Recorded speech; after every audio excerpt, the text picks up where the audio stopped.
Hi, I'm Kara Thorsen from Yoga Equanimity, and welcome back to Meet the Resistance. There's been a long hiatus, and I feel that I'm at a new beginning in my life, and so I thought, okay, we can welcome back Meet the Resistance with Tadasana, which is the beginning of everything, right? So Tadasana is essentially our first standing pose, and probably one of the first poses that you would learn in yoga. And it's how to stand, how to present yourself to the world, and how to let the world be presented to us. And so the pose is all about confronting habitual patterns and gravity and such as this. So we go from infancy to crawling to standing, and how we stand means a lot. So let's take a look. So Tadasana, traditionally or classically, we would bring the feet together so that the inner seams of the feet touch.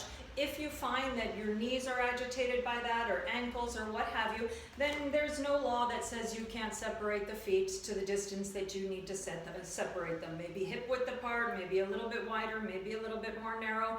But you know, you want to be moving towards that classical variation. So you play with what you need to play with.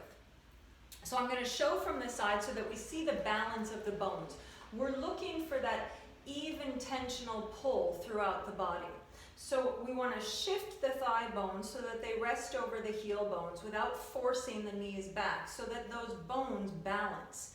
And of course, by shifting the bones back, or shifting the thighs back in line with the heels, you'll come in to more of that tip of the pelvis, which isn't wrong. The head of the sacrum does come into the body. If you look at a skeleton, you'll see that the sacrum rounds around and the tailbone enters. So we want that atmosphere of letting the sacrum round in at the top. But then we counterbalance with the front side of the body, bringing the organs back and lifting them up so that we can get that openness within the chest, so that the chest can be responsible for what it needs to be responsible for, which is the lungs and the heart.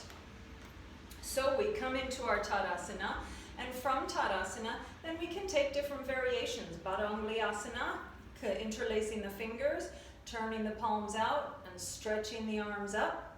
And again, what we're looking for is to remain in that balanced state of Tadasana. So we begin with something simple and we complicate it.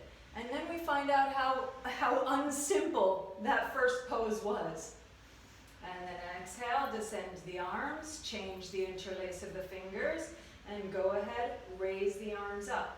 So we're looking for that traditional sense of differentiation, where I can move my arms without the rest of the body moving in a compensatory pattern, which is what we're always doing, right? So again, Tadasana brings us back to that ground, that sound place of neutral, where we can decide how we want to present ourselves. So, happy practice. Welcome back to Meet the Resistance. And again, today we were looking at Tadasana. So go and stand.